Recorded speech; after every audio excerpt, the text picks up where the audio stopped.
What's up, everybody? Welcome to the Fantasy and Frames Best Ball Show. I'm your host, Stacey Perez. I have got my two partners in crime hanging out with me tonight. We've got Stephanie Miller. We have got Gator J over here. Guys, tonight we are going to be doing a Best Ball Mania for you. I hope you were in the chat. I hope you're ready to start drafting with us. If you're ready, get on into Underdog. We are going to be clicking start here in just a minute. Guys, how is everybody doing tonight? I see Kevin Williamson in the draft, in the chat. I see a lot of our friends there. I'm going to learn one day how to say your screen name. Great Gramata. Hopefully that's how you say it. If not, I am so sorry. Gator, Steph, what is going on? Hey, how are you? Not a whole lot. I mean, ran home from work today and, saw all these alerts on my phone. So it seems like there's been a lot of camp news while I was busy away from the internet for a few hours. So hopefully we'll get all caught up and nothing major though. Nothing major happened today. Nothing. Yeah, no, nothing, right? Nothing that happened. I mean, it's not like it's maybe. No big nobody that you would have on your starting roster on regular fantasy or in best ball, right? Nobody would. Maybe what fun would that be, right? Well, right? Nothing big unless you've just got 25% exposure to Joe Burrow, right? I mean, that's what you take him in the first round of drafts. And Look, they carted Lamar off when he had to take a shit. So maybe Burrow was not hurt and just had to go to the bathroom. It was a far walk. We don't know. Let's be optimistic. Yeah. That's code for calf strain is code for that now. Oh my goodness. All right, guys. So Steph and I are ready to jump on into our Best Ball Mania tonight. If you are wanting to draft with us, get on in there. Steph, tell me when you're ready and we will hit enter. Make sure we're getting in the same line because it's awfully awkward if we hit it. You hit it? All right. I hit it too. Yeah. Phil says that's why. One more. That was close. That's why he waits till week 8 to draft. I mean, at least by then you know who's injured, right? Good point. Oh my goodness. Yeah, but their prices are also more expensive, so it's kind of like it's give a little bit each way. Exactly. So the Burrow news, though, I mean, I think he's going to be fine. Like, I don't think it's anything super serious, right? I mean, I don't think it's. I don't think it's serious at all. It looked like it was and I'm not trying to predict any kind of injuries or I didn't stay at a Holiday Inn Express or anything like that last night. But it was a non-contact. It kind of looked like it was like more of a strain, like maybe a calf strain, something along those lines is what it looked like. Don't say non-contact. Well, no, I mean, even after practice, head coach Zach came out there and said that it was a calf, calf strain, I believe is what he said. So hopefully it's not serious. It's only day 2. We don't need serious on day 1, 2, 3. You know what I mean? Let's go. Yeah. Let's just that word non-contact is sometimes code for ACL, so that scares me. But grabbing his leg though was a little bit lower than the knee and higher than the ankle. So again, calf.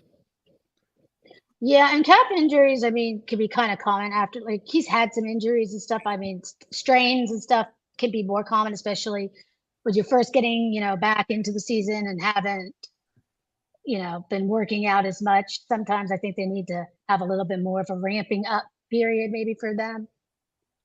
So who knows? It could have been a lot of factors, involved. Maybe he didn't stretch well and hydrate. There you go. Yeah, so many different things. So look at me. I got the number 1 overall spot. That rarely happens. And Steph, you were drafting out of the 9 hole tonight. I took Justin Jefferson because I rarely get the number 1.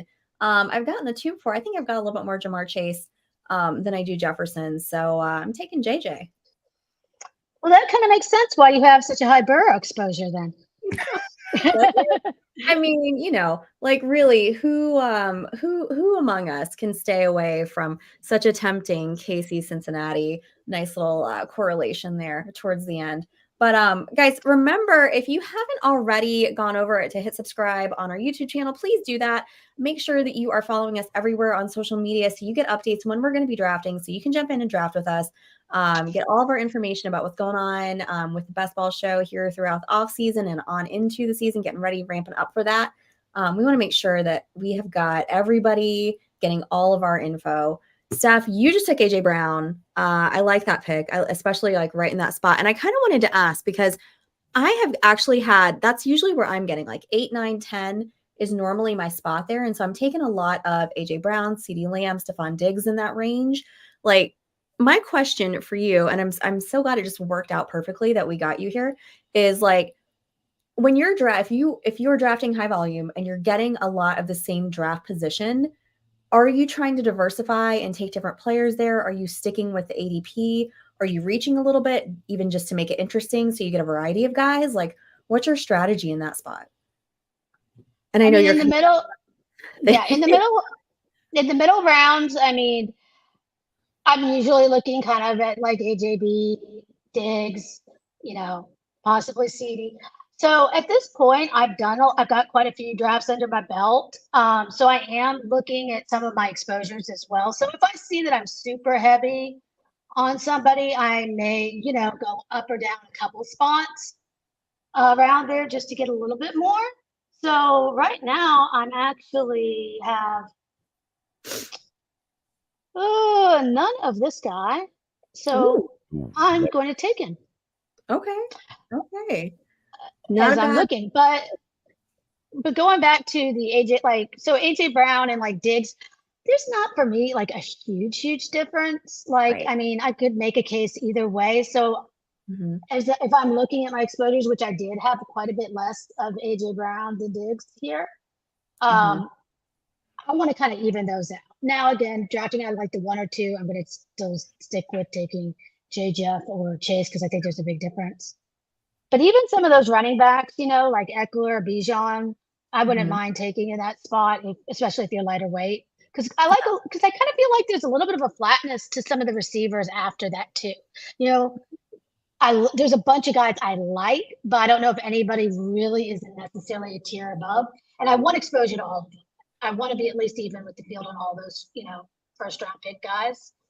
So I'm going to look at all those type of things. Yes. So I got a quick question for you, Stacey. I know you're coming up on the clock here, so I'll let you do your pick. You got back-to-back picks coming up here. Yep. When you are looking at going into a best ball, and both of you play a good bit of best ball, I know you guys pay attention to your exposures. I know you pay attention to the way that each team is built. Do you go back and look at your, prior to going into a new draft, do you go back and look at the exposures, the way your teams are built in other best balls to try to, diversify a little bit more throughout your next couple of drafts? Is that something that you constantly are looking at? I wouldn't say that I wouldn't say to necessarily go back and look. I don't think I think I just in my head, I kind of know what guys I've got, what guys I haven't taken. Steph, I'm really sorry to do this to you here. I'm gonna Don't do that. Oh, okay. I thought you were gonna do something else. I was like, really? That's just weird. No, I thought you were gonna do something totally different. Oh. I do like not every draft, but I do keep an eye on a lot of like what my builds are. So I noticed sometimes, for example, I was looking at all my drafts out of the 1 spot, and I noticed all of them was double RB because that's just kind of how a lot of the ADP falls. So I purposefully the other day tried to do 2 receivers on that next wrap instead of going running back or something to try to get some exposure because it's not that I don't have a lot of those players, but the combination of players I don't have together. So I do want those other combinations of guys also in the first. So especially if I notice there's a huge discrepancy like that. Yeah. And I figure if I'm doing that, other people are probably doing it too, because that's what naturally happens in some of those draft spots. So then going through and consciously trying to get a little bit different out of them makes a lot of sense in a contest this size. Oh, yeah. Well, real quick, I just want to run through the draft board real quick. We're at the middle of round 3. We have Justin Jefferson, Jamar Chase, Christian McCaffrey, Cooper Kupp, Tyreek Hill, Travis Kelce, Stephon Diggs, Austin Eckler, AJ Brown, CD Lamb, Amon-Ra St. Brown, Garrett Wilson to round out the first round.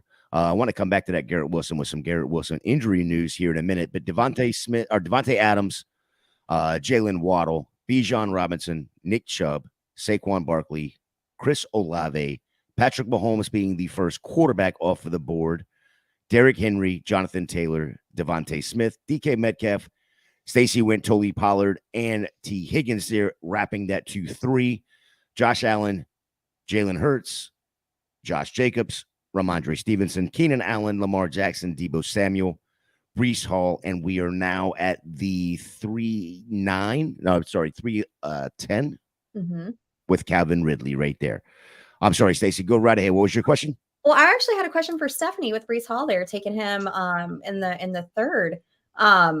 What do you think how far do you think that he's going to fall, if any, if for some reason they sign Dalvin Cook?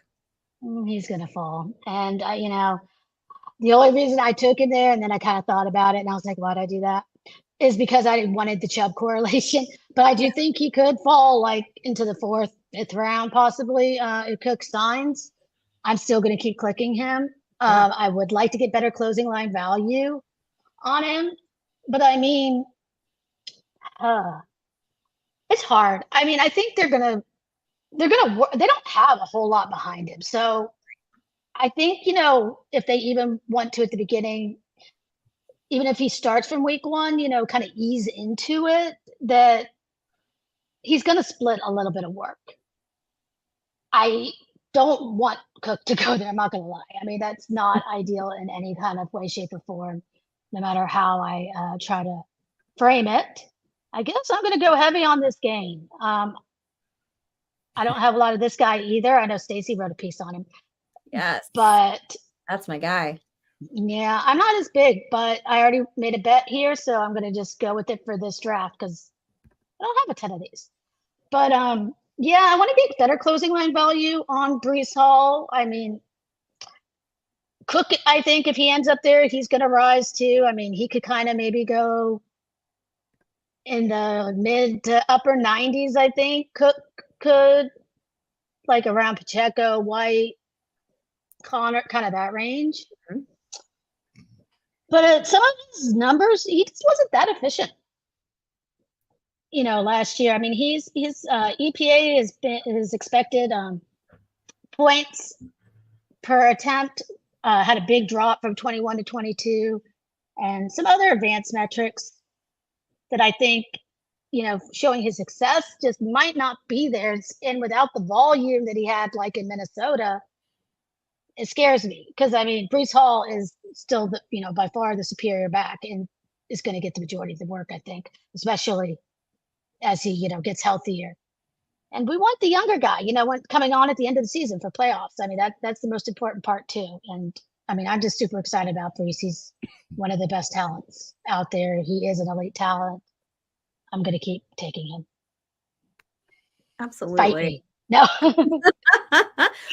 Do you feel the same way about Ramondre if Ramondre happens to get a new teammate there with either Dalvin or really any of those other free agent running backs that are floating around? My fun computer that keeps wanting to do things didn't let me hear the entire question, but I caught on from Andre. Mm-hmm. I think he would probably drop to a similar point in the draft. I mean, it sounds like Lenny is his biggest possibility that we're talking about there. The thing I don't like is that Lenny can catch passes and is good at the goal line, and those are the same skills that Ramondre has. Right. So that one actually scares me a little more. I'm not going to lie. And I think that Belichick really doesn't want to give him that workload. Like, I mean, they keep bringing people in, and he's not hurt. So there's not like another reason, underlying. Now, And also another thing is Ramondre did really good last year, but he did start to fall off as the season went on. Like he started off a lot stronger earlier on. So I don't know how big a workload he can handle either as like a bell cow or, having that main bit. And I mean, Pierre Strong, I think. And then now they're talking about Ty Montgomery who's coming back from injury, even though he might be a wide receiver. I'm still not 100% sure. So there's a lot of stuff, going on. Well, as we've said numerous times on this show, Bill Belichick hates your fantasy team. So it's true. He hates your fantasy team. So here we go. So in the chat, we go, Gramada's got, it's hard to be a running back in the NFL when they take hits like that all the time. Ramondre is a stud for Stallion for sure. Texting the voice text always gets me every time. So don't worry about it. We knew you were saying Ramondre.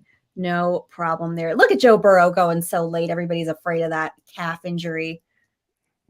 Yeah, that's when it comes to these, it's what, day two, day 3 at most of these camps, and day 1 for some of them, for the veterans anyway.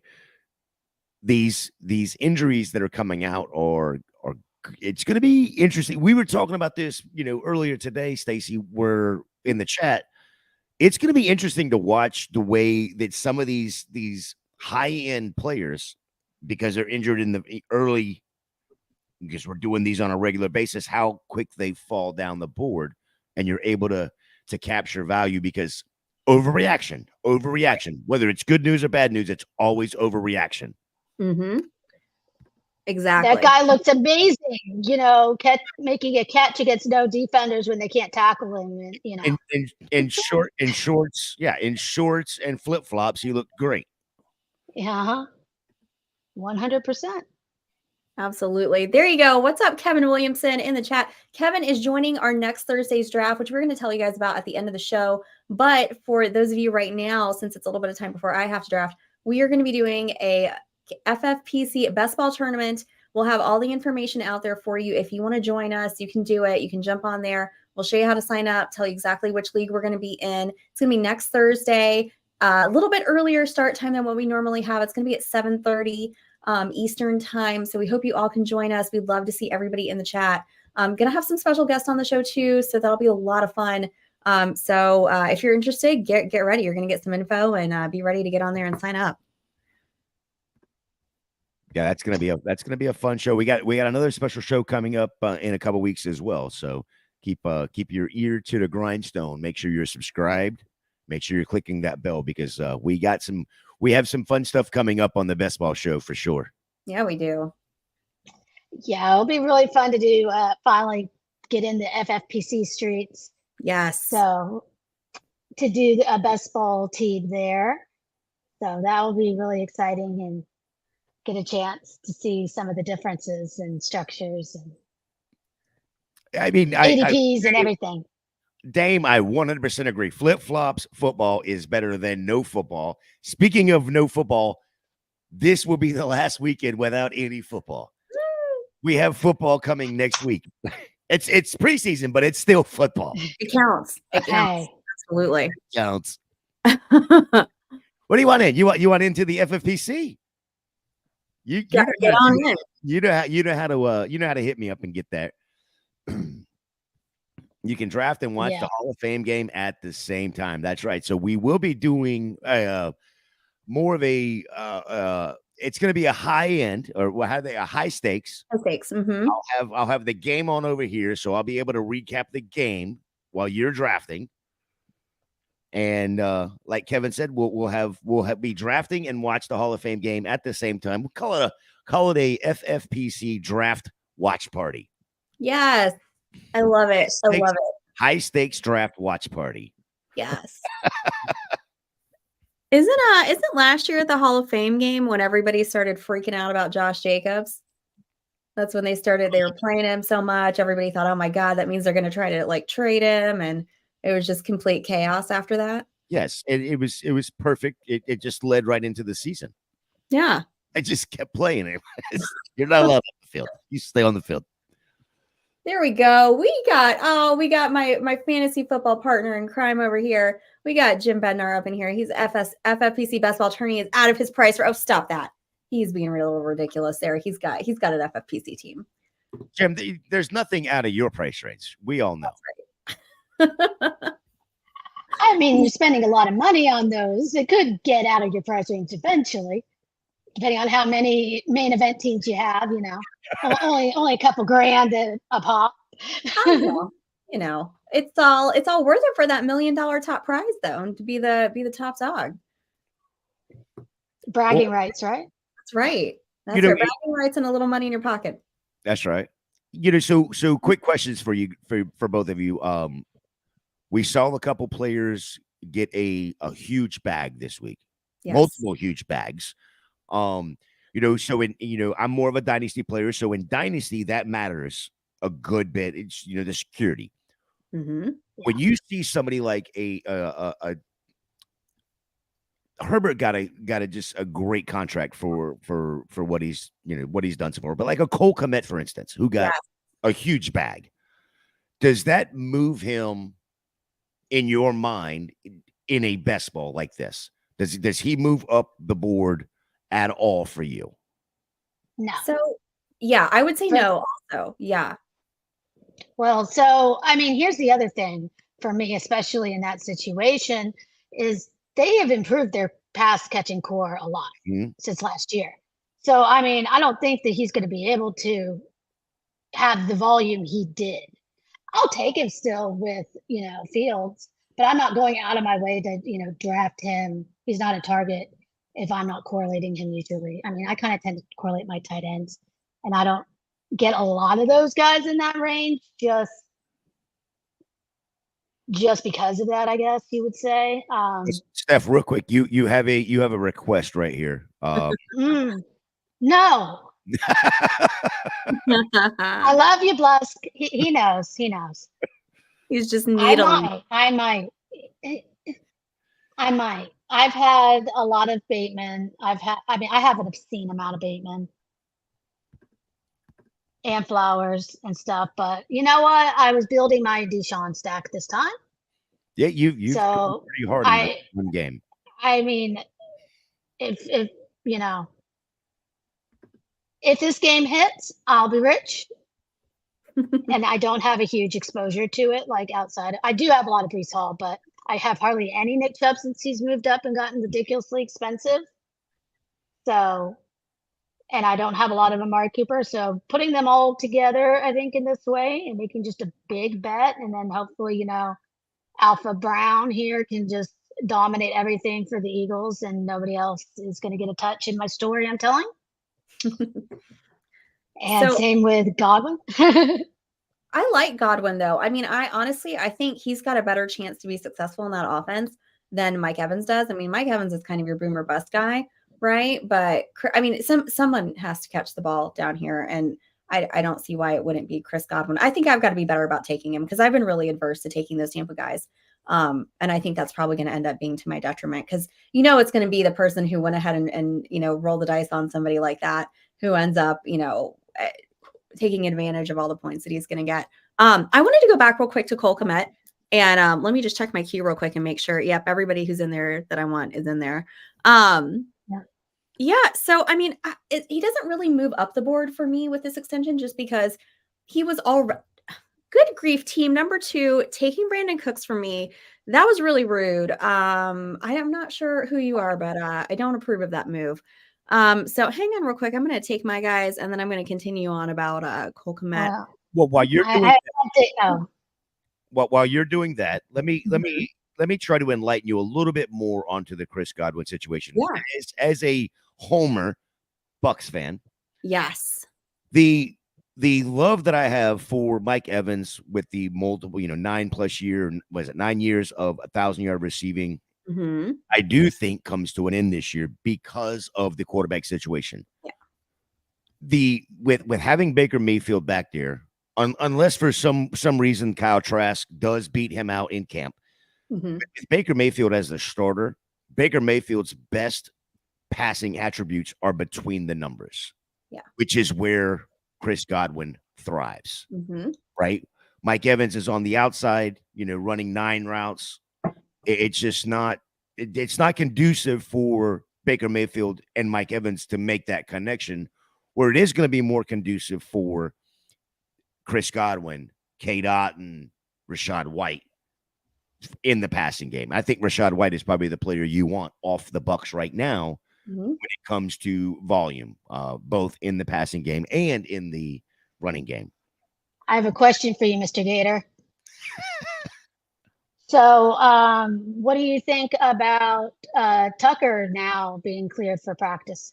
I love it. The thing with Tucker, I think, is they undrafted free agent that they basically gave fourth round money to is how that contract structured out. Is basically like a third round, fourth round draft pick, is what they ended up paying him. So he got paid, but I think it's going to be more of a secondary role. I think, you look at what Rachaad White did in the last 5-6 games last year with Lenny on the team, and they gave Rashad a chance, and he went out there and proved himself to be a viable, he can probably be a 3-down back. And I think Tucker is there to give him the breather, just like every other offense in the NFL right now, outside of Tennessee, maybe 2 or 3 others, that you're going to have multiple backs, and you're going to give each other a breather. And I think that's something that people need to look at. Yes, but I just don't see Tucker being the. And I own probably more Tucker shares than I should own because he is a Buck, but I like Tucker. I just don't see. I just don't see him being. I don't see him taking over Rachaad White. Right. Yeah, but in the same breath, he was a pretty good prospect. I mean, I think the reason he fell was just because of those health issues. If he didn't have those, they would have given him probably. He would have been picked earlier in the draft, correct? Or yeah, no, he would have absolutely. Like he was productive and stuff. Like I don't have everything right in front of me, but. No, he absolutely would have been picked in the draft, and the Bucs probably paid him right about the same amount of money that he would have gotten if he were drafted where he should have been drafted if the health issues weren't there. The thing for the Bucs is you gave him the money, and then you get the clearance that he is all good. That's a plus. I hope you're right. I have a lot of White shares, so I was very bullish on him last year, and then I was a little disappointed just of how everything rolled out.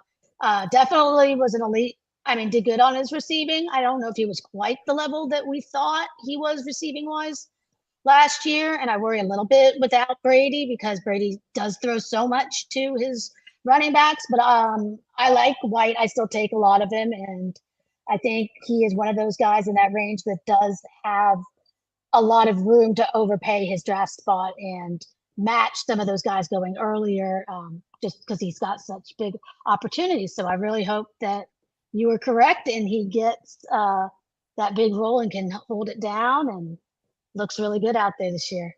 Go Bucs. Yeah, he had 50. I want to say it was like somewhere around the range of 50 receptions last year. So that's pretty damn good for a player that was second.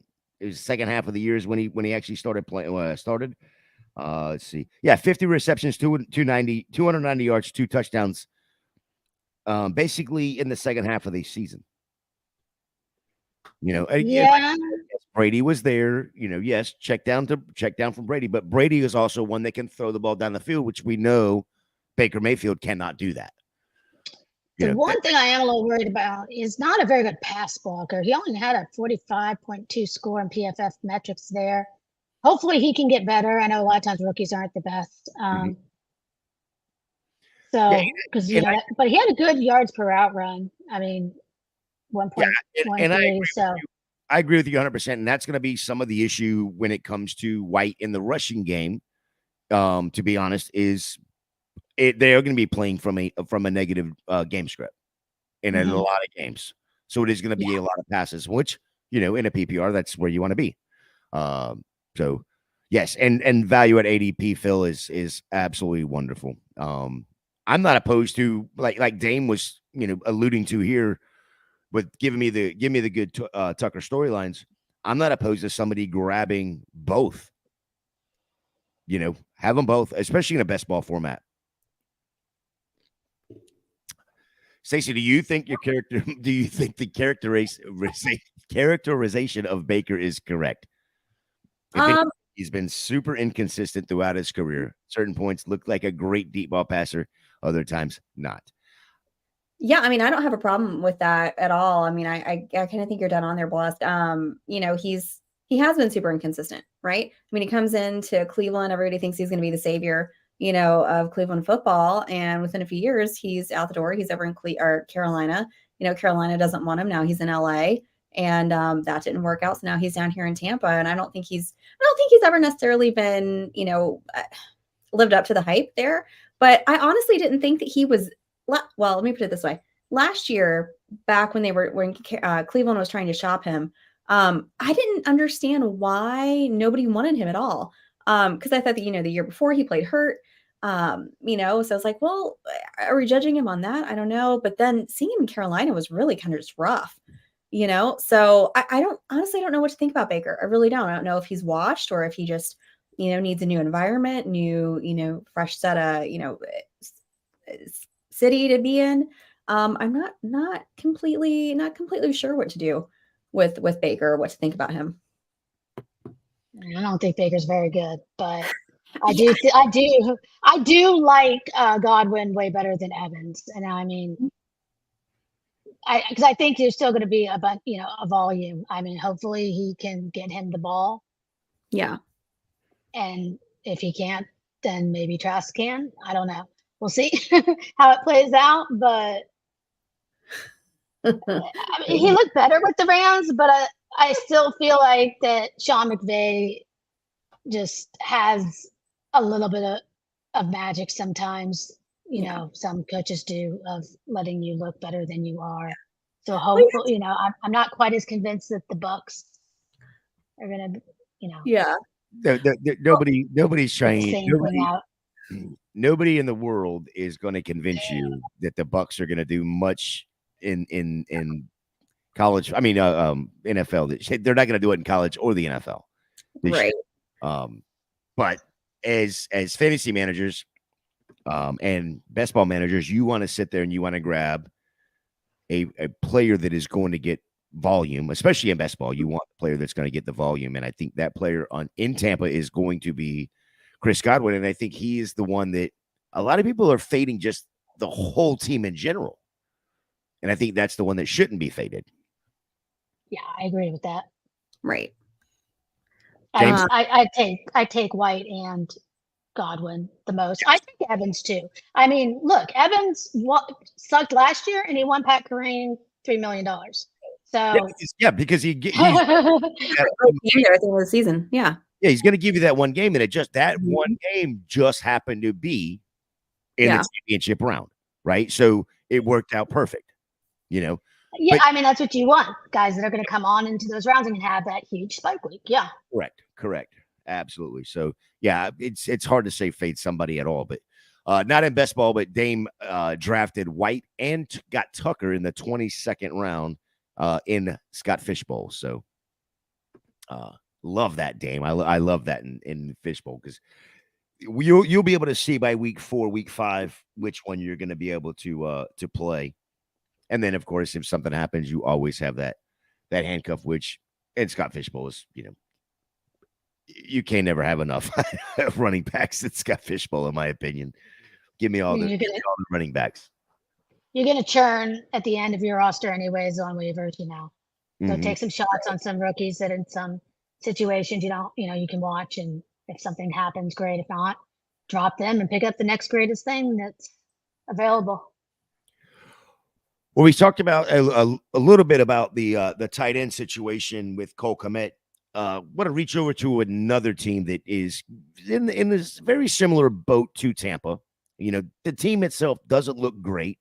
Zach Ertz was put on the pup, which of course we know you're in camp doesn't mean a damn thing. They can be off the pup tomorrow, go back on the pup on Friday next week, whatever. They can move him back and forth. But does this give McBride more upside potential? I mean, he's currently going, what, 199-ish? Yeah. 200 on. So I tend to think me- so. I mean, I really, if I'm looking towards the end of my draft, I've got maybe one of the elite tight ends. I'm not really looking to get somebody too soon, so I can wait a little bit on that. And I think McBride is going to be a great prospect for some upside, especially, like we all knew that Ertz was a little hurt and a potential to go in there, on the season on the pup list, or, not sure if he's going to be starting. But I really like Trey McBride in that spot there. And even with a bad offense, I mean, I think that he's going to be one of those guys, coming into, now he's not a rookie anymore. He's got some more experience under his belt. I don't mind taking him there, especially if you're doing, some correlation. If you've got, the Philly guys, right? If you've got Hurts, if you've got, AJ Brown, Devontae Smith. I mean, he's a great way to kind of put that, correlation in place towards the end of your draft too. Sorry, I'm going to have to go into this. So I do Dalton Kincaid in case y'all didn't see that. And then I'm going to circle back to the McBride thing. So those of you that know, a few of you in here, plus can Phil, Liam, if you're watching, I don't have 50%, but I'll get my exposures up since he fell. It was a big, you need to go back and watch. Liam Murphy, who won BBM2, was on Pat Crane's podcast yesterday, who won BBM3. And they had about a 45 to 50-minute debate over Dalton Kincaid on there. And Liam, who is a huge Bills fan, has an exposure of about 50%. Oh, wow. To Dalton Kincaid.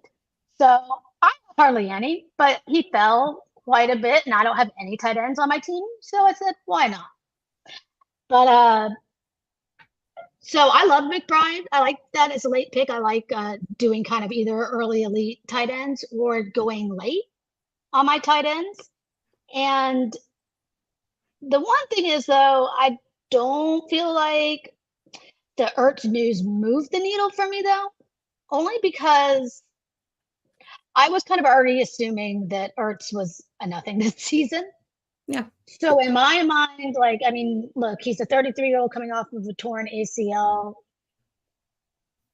McBride started to look really good last year, coming on towards the end. I mean, Ertz was falling off already, and I don't have high expectations for him doing anything. So I do agree that it's a great late pick, but the news didn't change that for me. And I don't think that most people, because a lot of times Ertz wasn't even getting drafted in a lot of these. So I don't think that you're going to see a big ADP shift. The thing that could shift his ADP is if we get confirmation on more positive news from Murray and just the offense in general. If that starts to sound more positive and people don't think that they're going to be the worst team in the league, then you might start to see all of them rise. Yeah, because I do love him as a late pick. Yeah, and that news, I think I saw a blurb the other day that said something about Murray could possibly be ready by week 1, and if not by week 2. I don't buy that just because I don't think they want to risk with their franchise court. I mean, there's no reason to push him. And I mean, nobody thinks they're going to be that good this year. Even they should take it slow and just let this be a rebuilding year. I mean, I don't know if they will, but that's what they still should do to a point. I don't think there's any positive things that are going to come by rushing him back. No, I tend to agree. I mean, honestly, if he does play, I don't think it's till the end of the season. And then even then they'd have to be somewhat competitive, I think, for him to play. Honestly, I think if I had to guess, I say they'll probably try to move him after this season and try to go in the draft, because they're going to have so many draft. I mean, they've got their draft pick, they've got the Texans draft pick, and both of those you can expect to be, pretty high picks. So I don't see any reason why they wouldn't be looking towards the future, and I don't think that necessarily includes Kyler Murray. So did you just say Kyler Murray's being traded to Minnesota? Is that what you said? Minnesota, that would be going from the desert to Minnesota. Yikes. As long as he can get Jeff the ball. Yeah. I mean, you get to play with Jefferson, and Jordan Addison. So that could be a fun little combo to do. Let's see. Who do I want here? You know what? I'm gonna take somebody who's been in the news a little bit. I'm gonna boost his ADP just a tiny bit here. Well, I mean, he was was it today or yesterday? He was approved with no restrictions. Well, and you know what I just did was I took 2 quarterbacks who have week 9 buys. So kudos to me. This is gonna be a 3 quarterback build right here, guys. So I mean, yeah, bye weeks you want to. I mean, for quarterback it matters. Oh, Stacy, why'd you do that? Oh, You took my Jaden. Hey, I needed some of that. I have Minnesota. I've got to get that Green Bay correlation on in there, Steph. Come on. For Cousins. Hey. Cousins. Actually, you sniped me on Cousins. But you know what, though? I actually just saw before we started tonight some training camp video of Jaden Reed coming out of the backfield. Looking like a little running back there. Everybody's going crazy. That was quite the clip. Guess who took him in their rookie draft yesterday? Late, way later than I thought I would get him. So I was really excited. In the back half of the second, I was like, okay, y'all are not paying attention, watching the same beautiful clips I am. And I mean, I like Reed a lot. I'm pretty high on him. Yeah. I have a huge exposure, but yes, I did want to bring back my Minnesota stack. Oh, yeah. So we do have one question here. We've got Luke Musgrave Ferguson going to be great late round picks for tight ends because they're going to get the ball. I have a feeling that you're right on that. I mean, we just also saw some great video from Musgrave out of Green Bay. Steph, how you feel about Ferguson? So I am really, really excited about Ferguson at the moment. It seems like he's put on weight. They're hyping him up. He's out there running some routes, looking pretty good, looking pretty fast. I don't even know how to say his name. I don't want to say it. I hate our second round pick. He's on pup. So he's not even out there. He's hurt still. He's not a great receiver. I'm all about Ferguson. I've been taking him and packing my bags. And I think that he is going to be the tight end to own on Dallas this year. But I don't want to pump him up too much, so everybody else don't take him. Ignore me. No. Hey, I know this happened a round before, just so everybody knows, guys, we are in round 15, coming on into the end. Steph just picked, she got Tajay Spears. But Steph, there's a player in round 14 that went there at the turn that had an injury that I wanted to bring up because it just, as soon as I saw it, it just, my heart was in my throat. I just was like, oh my God, Marvin Mims? No, not Marvin Mims with the hammy. Did you see this? What are your thoughts? Were you freaking out like I was? I mean, well, I didn't see it originally until I saw Peyton's comments, which sounds like it's going to be a few days and he expects him. So right now I'm like, okay, I'm going to believe that until we see something else. Yeah. That leads me to believe otherwise. So I'm going to breathe and not freak out. But I mean, the level of exposure that both of us have. Yeah. But you know what? If he dips, because he's going in the 150s now, and he was going in the 190s, when BBM opened. So if there is, any chance that people are scared, and I'm going to take this guy early since you were pumping his bag, Stacy, and I need a bring back. So I'm going to take him a little early so I can at least get one of these Green Bay guys, because I was scared you were saying so many wonderful things. That's why I was shaking my head. Not that I don't like him, but I was like, you're going to get me sniped again if you didn't do it. Tyler Croft would still be there. Yeah, I think it's pretty clear at this point. It sounds like that Musgrave is the guy down. Yeah. Hey, Fantasy Garage, what's going on, bud? Hey, well, my Bryce Young got sniped for me. That was going to be the that's leaving me with very few options. Everybody out here in the draft, as far as my third quarterback to fill in week 9. I know everybody's really worried about that. Probably not as worried as I am right now. You were so happy to get Purdy. I was so thrilled. I can't remember who it was now too. There was somebody else that I was looking at. Oh, it was Jared Goff. I was going to look for Goff to do with that, with the Dallas with Pollard there, week 17, right? Goff is gone a long time ago. He's also week 9. And I said to myself, well, off the queue. He's week 9, and there I go and take Brock Purdy. So whatever. I'm not going to be sad about that. We'll just have three QBs, and it's totally fine. What's up, Mr. Scampers? Joining us up in here. He is catching up from the beginning. No spoilers on who took Marvin Jones Jr. Don't worry, we will not spoil the draft for you guys. We're coming into round 16 here. We are rounding the corner. I'm about to be on the clock here at the turn. Guys, this went quick tonight. We were moving, right? Always. Yeah, but no, this did feel like a faster draft. Sometimes you'll see people running out the whole clock. We got a room that's on top of it a little bit. I mean, they're making their picks at least. Yeah, they are. So let's see. We might be able to talk about somebody in a second. Some more news. We'll see if it makes it to me. I was going to say, did you get breaking news? I'm yes. No breaking news yet. If there's breaking news, I am counting on the chat to let us know. So you guys better be on it and throw that stuff in the chat so we know what's going on. Yeah, my phone's on silent, so I won't hear my normal alerts going off. Just tell me that Garrett Wilson is okay and that Joe Burrow is okay, and let me, Garrett Wilson and Marvin Mims, but I think he is. Garrett Wilson's going to be fine. Garrett Wilson's going to be fine. That I think is just like a twisted ankle or something along those lines. It's nothing major. He was walking off. He walked off the field. So I got one more, and I don't even know if this player's taken. So maybe I'll wait till Steph makes her pick. Yeah, we're almost done with the draft. We got our last 2 picks. I think I know coming up here. Yeah. I may not take him though. I just realized something else. So we'll see. But we could talk about them in a second because they should both be going. Yeah, I was going to say, I think I know who you might be taking here. I guess we will see shortly. I'm curious to see if I'm right, though.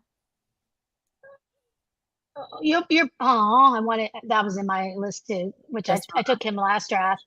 He's been getting the hype. He has. I was going to say he's quite the training camp darling right now. I know. All the Chiefs have been going except for I think in a best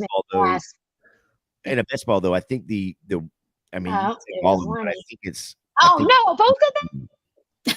Steph's about to have a freak out. I am freaking the F out. You know what? So I was those were actually both my guys in the queue going back to back because I was gonna pair I was gonna take Lenny, and then I was like, oh wait, but I have cousins, and so I was like, oh, let me take Chandler, even though I have a ton of him. But I took Richie James because another Chief, and he's usually gone. So that's kind of surprising that Justin Ross is overtaking him. Yeah. We don't know how that depth chart's going to shake out. All we know is that Tony's made a class. Oh my gosh. Yeah. You can blame our very own Nate Markham for the Justin Ross hype. He is all in. And screaming it from the top of the hill. Just my goodness. But I wanted to ask about John Mechie. Cleared for training camp. Does that move his ADP up at all? Does he stay the same? And where do you think he is going to end up over, these drafts? Mm-hmm. It's hard to say. I mean, I think it will depend. It might be a little more news, like how he looks, because I don't know if everybody's going to be sold yet. I mean, he's kind of, I did have a ton of him earlier, then I stopped because he did already kind of move up to a spot that I don't know. But Nico's jumped a lot. So if there's real positive news that he maybe has that slot role locked down or something, I could see him move up. I guess I'm going to go with McBride and just make a hedge on the Chandler shares I have, even though he doesn't catch passes. He can still run. We don't know who the number 2 is back. I mean, Mechie he was pretty productive out of college. I mean, I'm trying to remember his whole profile, but I mean, he was somebody he wasn't. I mean, he was kind of a slot guy, but he could definitely get volume there. I mean, that whole offense is kind of up in the air. I don't know how his skill set overlaps some with maybe Tank Dell. I'd have to look into that a little more. So I don't know if both of them would be vying for a similar role, or if it would be all three of them, maybe in a 3-wide set. But can Mechie play on the outside? Do you guys know? You know, He did in Alabama. He played outside in Alabama a couple times, and Okay, he did. Okay. it burnt the shit out of Florida a couple times. I mean, Okay. Well, yeah, I wasn't sure how big he was. I know Dell's like tiny, so. well, I was going to say too, I said, I'm pretty sure that he was look at that Ryan Tannehill. I want to come back to Ryan Tannehill in a second. But, Mechie, I mean, he was part of that team, with Bryce Young having their best year as most productive year, if I remember right. So, yeah, and because then he lost Mechie and, oh my God, was it Jameson? I think at the same time. Yeah. And then, but still, their injuries were. Yeah. So he had those two guys on the same team, but Mechie going as number 79 wide receiver overall up here to team number 4 in the 13th round. Guys, last pick, Mr. Irrelevant. well, I mean, with these underdogs, You'll have to tell us. You have to tell us who it is. We don't see it on the board. Yeah, that's true. You're not going to see it on the board. I'm going to take another little training camp darling here in one Deneric Prince. Oh, it showed up now. Yeah, look at that. Look at that. Maybe just because I was making the pick. I don't know if that had anything to do with it or not. I'm going to pretend that it did. Maybe it was all. I've never seen that happen. We've got the magic touch here with our. I was gonna do Prince possibly if I didn't get Richie. Well, I had him and CEH in my queue because I've got Pacheco also. So, just kind of wanted to throw one of those guys in with one of my last picks, just in case Pacheco's out a little bit longer than everybody thinks he might be. So he's fine. Don't handcuff your picks. No, I think he's different roles. I think he's totally fine. But you never know. We'll throw somebody in there at the end. Fantasy Football Garage. He says he is inspired to draft more Prince. Nice. Love to help you out there. Also, he is going to be at Texans camp August 4th, so he's going to get the Mechie intel. Well, I expect you to be back on the show immediately following August 4th, so you can tell us all of the tea. He's going to be. I'll talk to you in Discord about this. I'm going to find out. Yeah, he's going to be one of the Fantasy Garage is going to be one putting out all the propaganda videos. So he knows he's going to sort because he's going to be putting out all the videos. It was his idea. So guys, this is a really fun for us because tonight we are not on a time frame or in a deadline, so we don't have to go right at an hour. So that means we've got plenty of time to go over our teams, take a look at the board all together. I don't think there was anybody in the chat that was in our draft tonight, right? I don't think so. If you are in the chat, no. And we don't have any badges. I don't think so. Yeah, we'll be happy to go over your team, but I think it's people in the chat that I know, but I don't see any of them in our draft. I think it was just you and I tonight, so that's okay. So, Steph, tell me about your team. How are you feeling? What were your favorite picks? Yeah, before I say that, we also caught in like when I jumped in. There's only like one spot left, Stacey, so we might have beat them also. Yeah, there might be an overflow. Caught the back end of it, yeah. Everybody watching is in a separate draft. Happens. Yeah. Well, because I did know a few of the people in the chat, and I was like their names. I was like, some of them might have, but there we go. So, so these aren't necessarily, like I was saying, I don't have a ton of Browns and Jets, so this is kind of getting some exposure to a different matchup. Straight off the bat, the outdoors. Week 17, it could be really cold, so it's a little scary, but I do like taking the running backs here because if that game was pretty run heavy, I got, Chubb and Breece Hall are two of the, more efficient backs too in the league. So Deshaun also can use his legs quite a bit.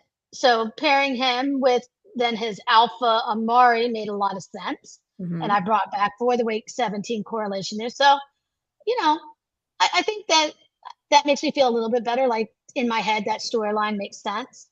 Watson for me also is one of the quarterbacks that I feel like he's kind of in a tier by himself. Like he's not quite to the elites, but he's not to like in there with Dak. I think he's still way better pick than them. So I feel like he could overperform and match the elites. He's one of the only guys left that goes at that spot that I feel like could give you the same production as, you know, Hurts, Allen, all of those guys. Like I could see a story where he could get up there. So at that price, I love it because then I can get earlier picks of guys that are going there that other people can't have on their teams. Then so that said, I definitely feel comfortable just going 2 quarterbacks since I didn't do 2 bye weeks. Mm-hmm. And I have Cousins who, you know, Cousins is a pocket passer.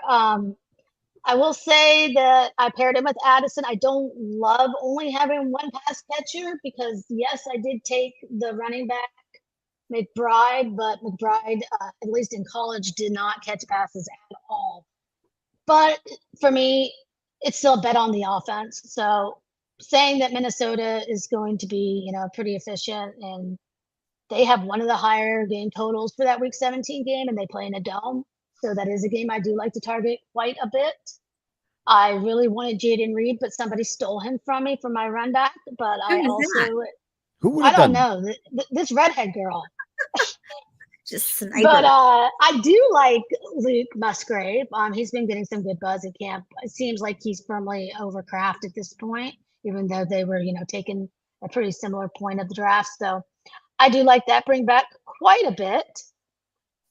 As I look at my running back room, this is a way stronger running back room than I'm used to having. I tend to be a 0 RB drafter, but I mean, I couldn't resist because Chubb has been going in the first round in some of these drafts I've been seeing, guys, like the first round. So even seeing him fall there, and then since, you know, I have like none of him and I won't take him in the first round, I decided to, you know, go for it here.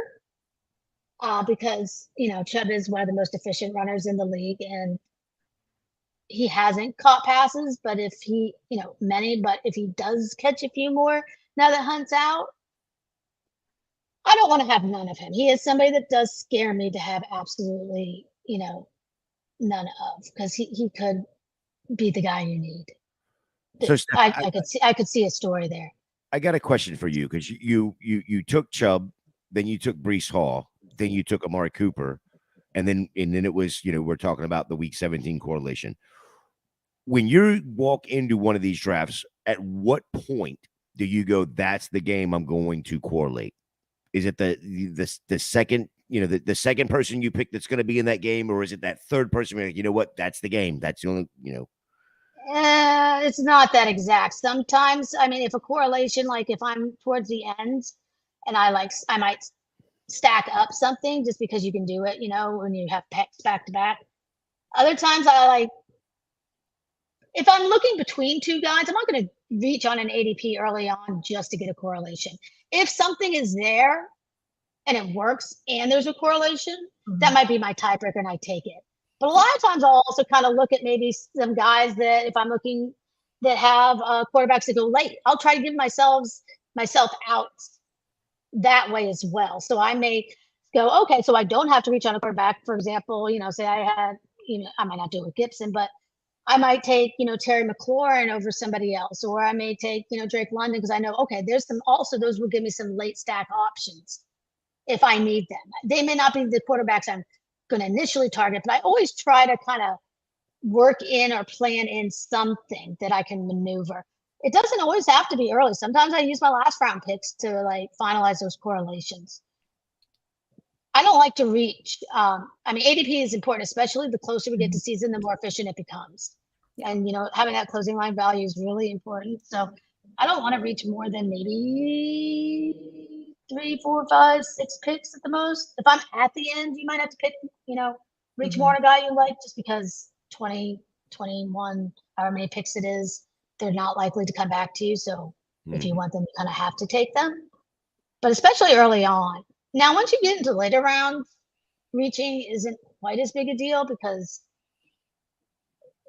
you know, it just kind of starts to get to, you know, putting everything together. But early on, I'm definitely looking for value. That's also how you can get unique. Because if you get somebody at a really good value that they don't normally go there, your team's going to be different than most of the teams. So that's something you want to also watch out for. as I'm going through, but I love that running back room I have. It's very strong. I stopped at 5, definitely did not need 6. I could have maybe made a case for 4. I don't do that very often, but I mean, I probably wouldn't just because we don't know 100% that Brees and some of the signal could be that he might not be 100% for week 1 with Cook signing. So I feel better with 5. And now as I'm going through my wide receivers, I mean, AJ Brown, alpha, grown ass man, love him. Amari Cooper, he had I don't think his injury was very severe. He's a little older, but made sense since I went with the stack. So I like to get my exposure Breaking that way. news. Breaking news. Salmon is on the grill, Mr. I'm Scampers. hungry. The cat is on the grill. We talked quite a bit about Godwin already. Addison is another rookie I love. So I didn't hear an update to the story, but apparently he was speeding because his dog was injured or That's sick. what he said. If that's true, that makes me like him more. Yeah. No, I mean, but it also is a pretty good story. I hope that's true. I mean, that's a great excuse, right? Like, what a way to make, like, if it's not true, his PR team that came up with that for him is just spot on, like worth whatever it is he paid them. But hopefully he better have a dog. He better like back check it. Like if it comes out like the guy doesn't, like, then he'll be hated. His next couple social media posts better be him with the dog. He needs to immediately put that picture out there. Yeah, that dog better get its own Instagram page, just like Juju's right now. Yes. Scampers, can you help him out with that? Yes. I actually follow Juju's dog on Instagram at Bougie. Surprised. Yeah. Bougie's a great follow. I don't know what you guys are talking about. Bougie's fantastic. Although I haven't seen as many Bougie posts since he joined the Patriots. So I don't think they love all the social media as much over there. TikToks. Yeah. See, I know nothing. Like I had no idea that I'm all about a dog with a social media page. Oh yeah, he's a little French bulldog. He's so flipping cute. I mean, yeah, check it out. Dogs. Absolutely. Okay, I'm sold. Juju, you're welcome. We're gonna boost Bougie's followers for you tonight. Juju's like, what the hell happened? I got 5-10 more followers all in like 5 minutes. All at once. What's going on here? Where's that Stacey Perez lady that just boosted my followers? Exactly. If that happens, we better get Juju on the show. Dame says there was an actual police report that he told the cops that at the time. Again, I need more information. Like, I want to know, did that cop ask, like, is the dog with you? I don't know. I have lots of questions, Dame. I did see a video of the actual police stop. Me too. Now, it was from the street cam or whatever. Yeah. It wasn't from the officer body cam or anything like that. It was from the street cam. He immediately, which is weird to me. You don't get pulled over and then pull to the left. That's not the way it works. You're supposed to move to the right. But anyway, he pulls to the left of the meet in the center of the interstate, which is crazy. But anyway, and you also don't get out of your car. But he immediately jumped out of the vehicle. And when I say jumped out, he didn't jump out like he was going to run back or anything. He opened the door, got out, and was approaching the cop to let him know whatever he was going to say. There's something wrong. Yeah. That's a really good way to get shot, though. I mean, like that seems like because somebody's coming at you. You don't know. You can't see in the dark if they have something in their hand. Like, yeah, here's the thing. It's not the day and age to do that. Yeah, here's the thing for me is, first of all, it was at 3 freaking a.m. Yeah. That's nothing good happens at 3 a.m. I guess the good thing was when it came out that he got pulled over, there was no even suspicion of a DUI or anything like that. So maybe the story is, it was a legit story. He's trying to get the dog to the vet or whatever. So that is what it is. But nothing good happens at 3 a.m. in a Lamborghini going 140 miles an hour. It's just nothing good. Can I just, last thing, and then I definitely want to move on, but I didn't know that Lambos made SUVs. Did you guys know that? No. Yeah, it was a Lamborghini SUV. I had no idea that was even a thing. Was it a SUV or was it a crossover? I did it. Well, okay, but it wasn't like a sports car, basically. It wasn't like when you say Lambo, like it wasn't like what you Yes, think of when you hear Lamborghini. It was like either a crossover, an SUV, something like that. But anyway, I get lots of things I learned out of that situation. It's about $3 more than I'm allowed to spend that I get on my allowance, so I cannot go buy one. So it's not something that I look at, even on the internet and dream. Well, when I went, I'm gonna buy one. exactly. Stuff right here that I was about to say, like when one of our here wins the BBM, we will be buying all the SUV Lambos you can find, every single I'm one. on a sport car. Screw SUV. And there better be nobody that tells me if I have one, there better not be a single soul out there that says I can't go 140 miles an hour. I don't care what that white sign with black lettering says. I don't That's care. right. This is America. Come on now. All right, guys. So my team, picking out the first spot here, guys. I did a 3-5-7-2 build with my group. Didn't intentionally go 3 quarterback, but you guys heard me. You guys know what happened there. Took 2 guys with the same bye week. That's all right though. Because I don't necessarily hate my quarterbacks, so I'm pretty fond of them. But took Jefferson with my number 1. Don't have a ton of Jefferson just because I don't normally get the first overall spot, and usually that's where he goes. Followed up with Tony Pollard, which was new for me. I don't normally take running backs this early, and I would almost be willing to say that's probably my first Tony Pollard share that I even have, just because I haven't been willing to take him in the second round. Hold on. Well, you better, because he's, the longer they don't sign somebody, I could see him being right up there with Chubb, and he could easily be the number 1 running back this year. And I have tons of Pollard as a Cowboys fan, so you better get that now, because he's only going to get pricier, I think. Yeah, I tend to agree with you there. It's just the way that I typically build teams, right? I don't normally go running back that early, but given that I was on the turn, I was like, well, look, I can make up for that. I can get back to receiver immediately. And so that's why I felt comfortable taking Pollard there with what I had planned on doing that. So I knew I wanted either Pollard or Ramondre. I was thinking about that when we kind of started and I had the 1 spot. Maybe I throw in a running back a little bit earlier than I normally would, just because of where I'm at in the draft. And I like Pollard. Like I said, I don't have too much of him. New England still kind of scares me, makes me think that they're going to bring somebody in. Because like we said, Bill Belichick hates our fantasy team. I've got T. Higgins there, who's another one of my faves.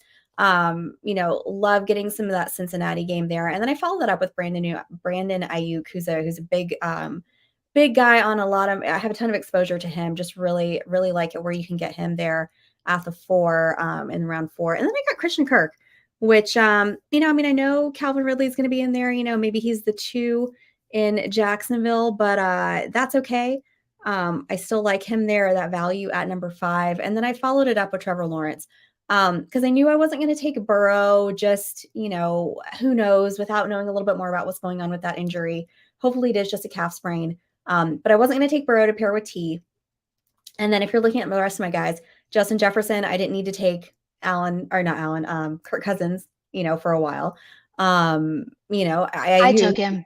You took him, right. And you took him where you should have taken him. I just was looking at who was around there, what quarterbacks were still available at that point. And I was like, you know what? We're going to go T-Law here. I don't have a ton of Trevor Lawrence at all. And I thought he's just going to pair really nicely with Christian Kirk. So going back to that Kansas City-Cincinnati game in week 17, I grabbed Isaiah Pacheco. I don't care that he is a little bit injured. I think he's going to be fine. And again, he's my number 2 running back, right? Which is probably the least important position on your team. Then I've got Evan Ingram there just because, hey, let's take some more Jacksonville. I think that's going to be a really good offense this year. And talk about somebody else who got paid. Evan Ingram got paid this year. Got some AJ Dillon, got a little quadzilla action in there for my Go Pack Go Homer take.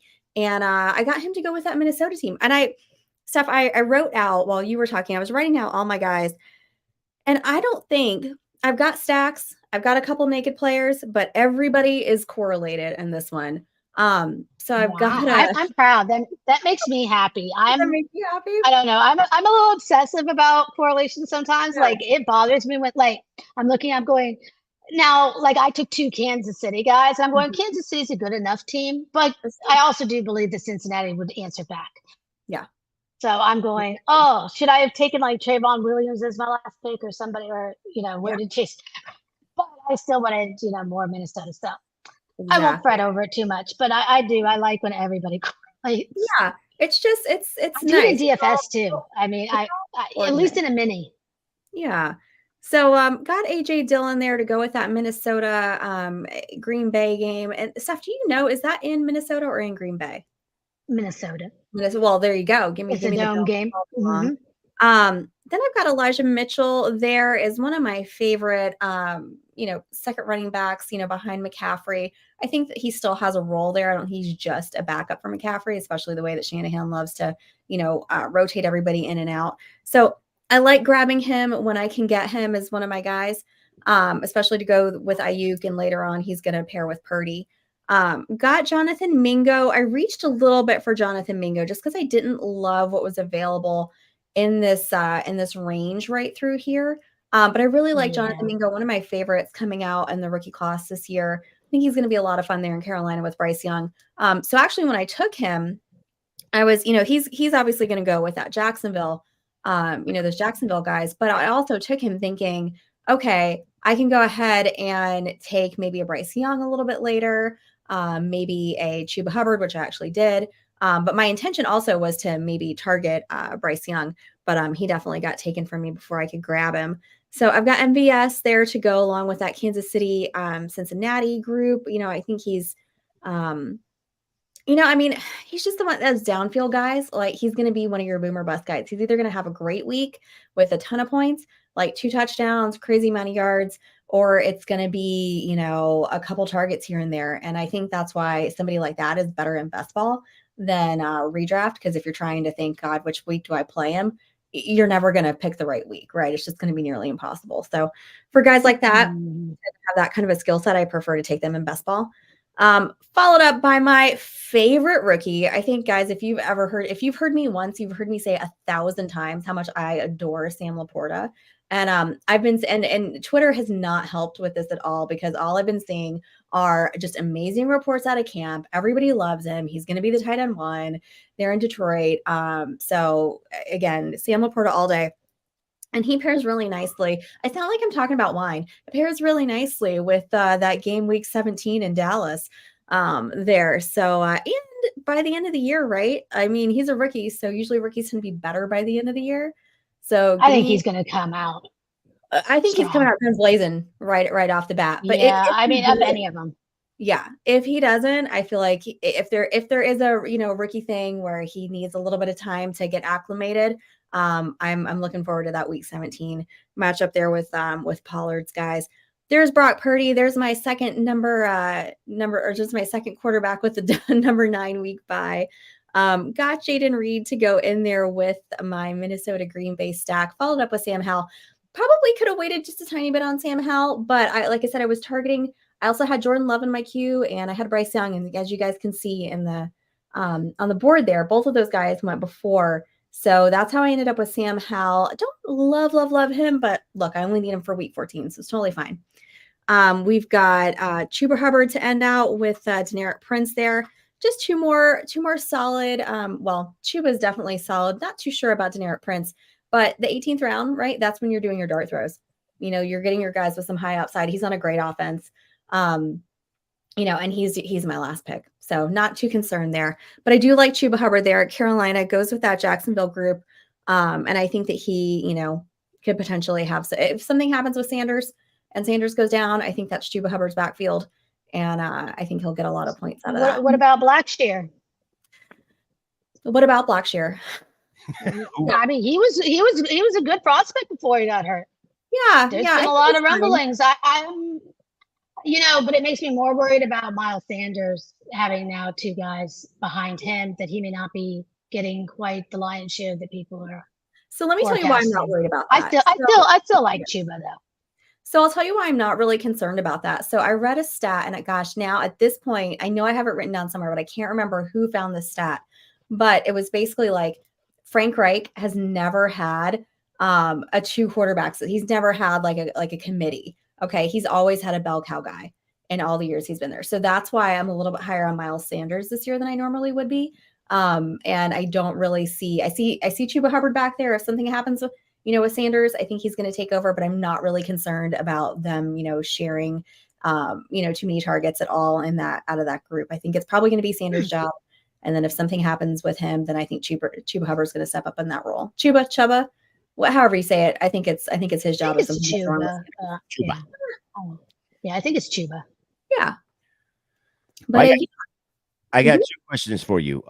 First of all, when you're paying attention to camp news, for instance, Clyde Edwards-Helaire and was it Rashad Penny, both were the first ones to touch the ball. Does that matter in your mind at all? Hearing those names and then hearing that they're, of course, it's camps. Yeah. Yes and no. Okay. So Penny, I have tons of bags. I think Penny can be a league winner. I love Penny. I think he is amazing. So any Penny hype, I eat it up and love it. And I'm excited because if he can outperform, his spot and go early, I will be very rich. But CEH, I heard, looks terrible. And I think that it's now a great time to be loading up on Deneric Prince because I don't think that Pacheco is necessarily going to be a bell cow and somebody's going to be behind there. But I mean, I heard rumblings that he looks so bad. People are talking about he might not even make the squad. McKinnon. Jared McKinnon. Yeah, but he has his own role. He's a pass catcher. I mean, he's definitely, I mean, look, we were talking about him barely making it through a season a couple years ago. We were worried. All of a sudden he's done well, but he's definitely not going to handle an extreme workload. They have him for that. And he's not on a big contract or anything. Yeah, he can catch passes and he's out there and he's going to score points and I don't mind taking him, but there's definitely room for somebody else in that offense. Oh, for sure. I mean, just like last year. I just don't think it's CEH, is my point. I just really don't think at this point he's going to do anything. Like I said, they're talking about him not even making the roster. Which is just crazy. I remember, gosh, what was that a few years ago? Like when his rookie season, what was it, 2020? Is that right, guys? 2020, 2019? One of those two? One of those two. Yeah. One of those two. Yeah. Anyway, him going in the first round of drafts, just absolutely just wild now that he may not even make the team. But remember last year, Isaiah Pacheco, 7th round draft pick coming in. Nobody thought anything about him. And lo and behold, look at that. He's a starter. And, this year had over 1,000 yards and just absolutely tore it up. So, anything can happen, right? Anything can happen. Stacey, I got one there more. There was a lot. Oh, sorry. No, you're good. I was just going to say, there was a ton of hype on Pacheco from the get-go. I mean, it was, insane last year.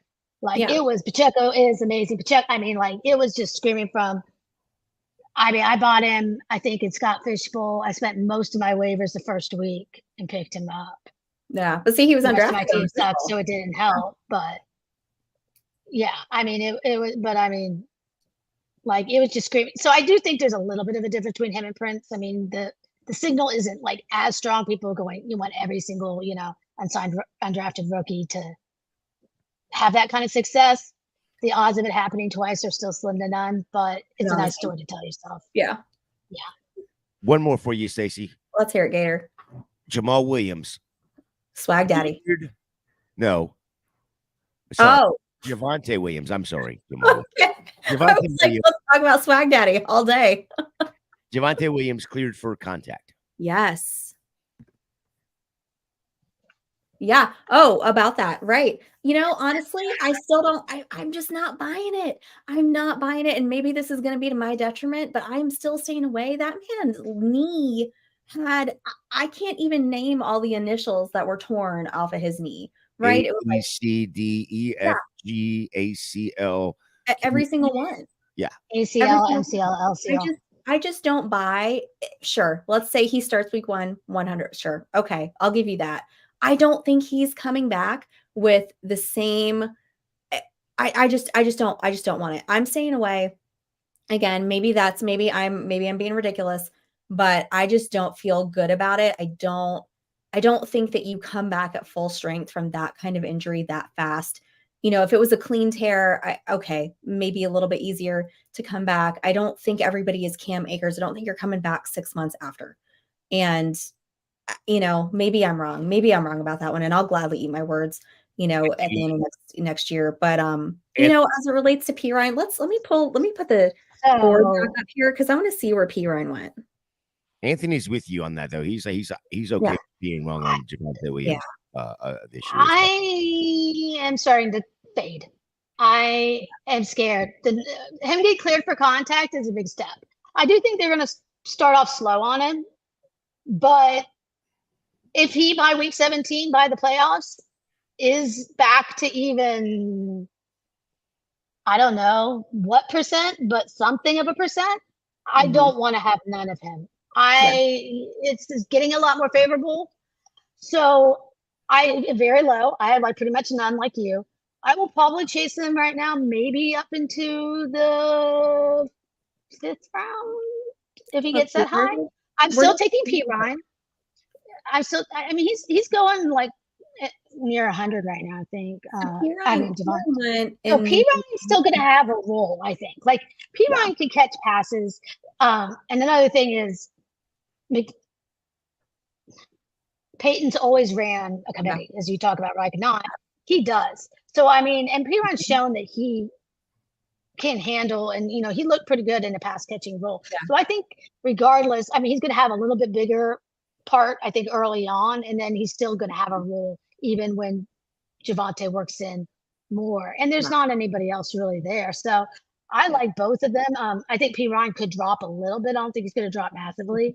Maybe he goes closer to like where Elijah Mitchell and stuff is going right now.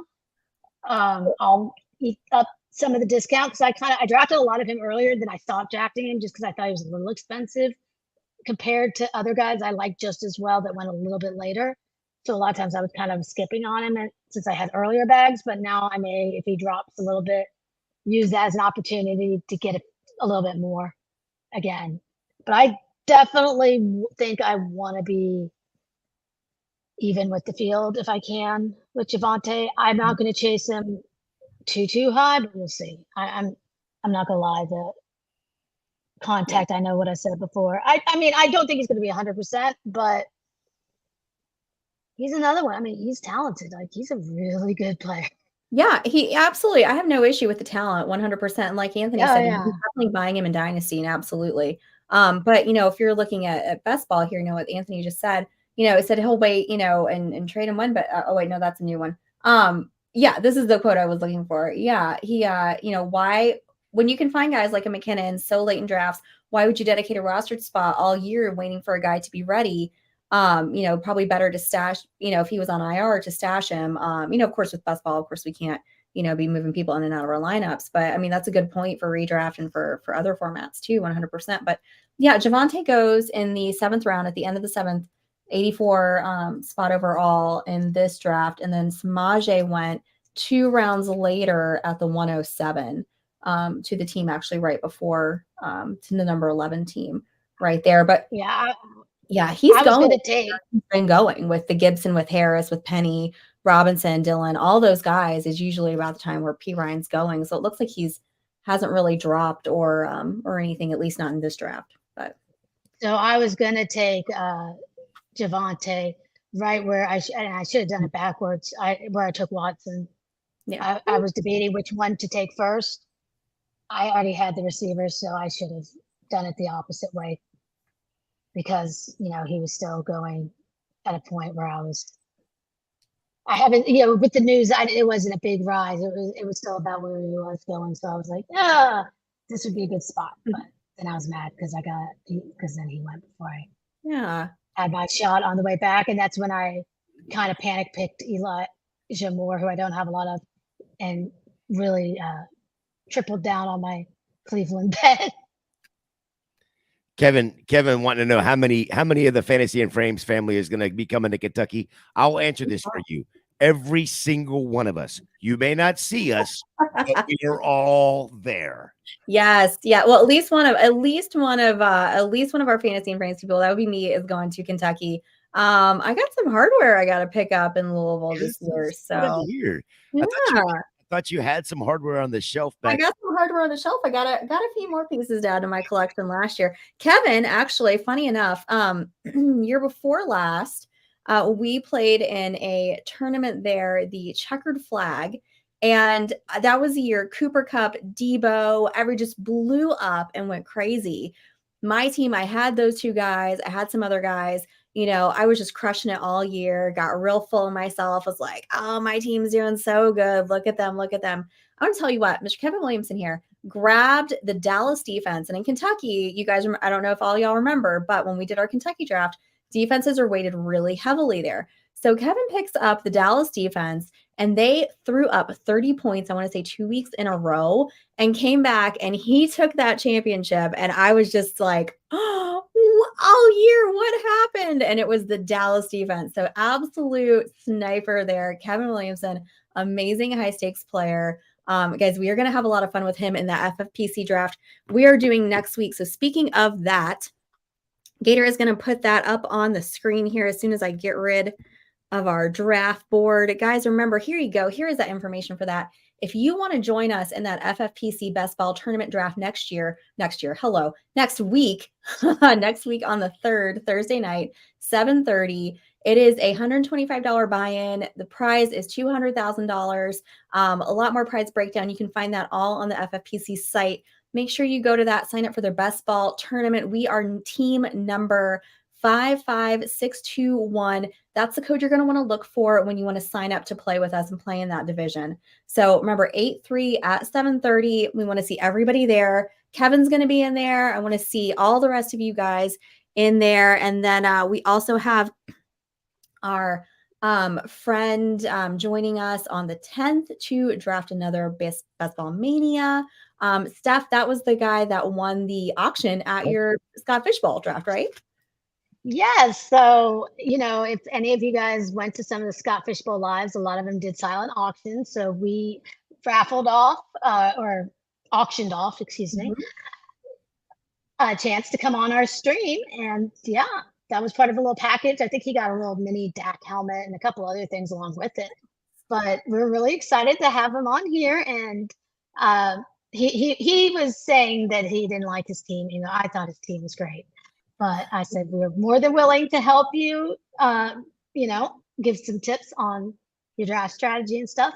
And have you guys done that rate your team? Have you looked on that website yet? No, I saw that on Twitter popping around today, but I haven't actually done it yet. Oh, guess who has number one spot in their league? Ooh. So where is that? I'm like if you're a fishbowl, I'll send you the link. It's like Rate My League, and the guy that runs it, I think his name's Andy. Yeah, I hope it is. He was in my Scott Fishbowl chat last year. He's a real nice guy. He told me about how he had did some of his metrics and things. But yeah, it has me ranked. I'm in the top. I think I'm at like 125, something like that. Overall, I'm in the very tippity top there. So because that's a lot of entries. So that made me feel good. 3327, I think, or right about that number, 3367 total entries. Wow. And but it does, you can look in your division and it has everybody ranked. And then it will also say your rank overall. So it ranks everybody in your division 1st through 12th. And then it'll have your overall rank. And it gives you a bunch of metrics and a little. There you go. So if you're in the fishbowl. He doesn't like my team. Andy doesn't like my team. You know what? That's okay. Because, if you guys have ever drafted on like, what's it, Yahoo with some friends in like a friend league, and then like right after it'll come on and it'll give you like your grade, your little scorecard. And it always inevitably has something snarky to say about your team. So I wouldn't put any stock in that if it tells you got a bad team. I wouldn't worry about that. I say that 100% jokingly. He doesn't know me. He doesn't know my, he has his numbers. The reason I say he doesn't like me is because he's got me ranked number 11th in just my division. Oh. And I'm in like the 2200 range. Anthony says he doesn't like his team either. Guys, thank you so much to everybody who joined us in the chat tonight online. Everybody watching and listening, guys, just appreciate all of you so much. Please make sure that you're going over and hitting that subscribe button. Make sure that you are doing that. You're going to get all the information about all of our drafts that we're doing here. You can get all the updates that we're doing, all the fun stuff that we're going to be doing right now leading on up to the season. So follow us everywhere on social media. You can find Steph at Steph Miller 57. You can find Gator over at Fantasy J77. You can find me at Stacy_Perez83. Dame Overboard says, fun show. Thank you, Dame. That is the kind of stuff we like to hear. So, guys, we're going to be back next week with that FFPC draft. I better see every single one of you there.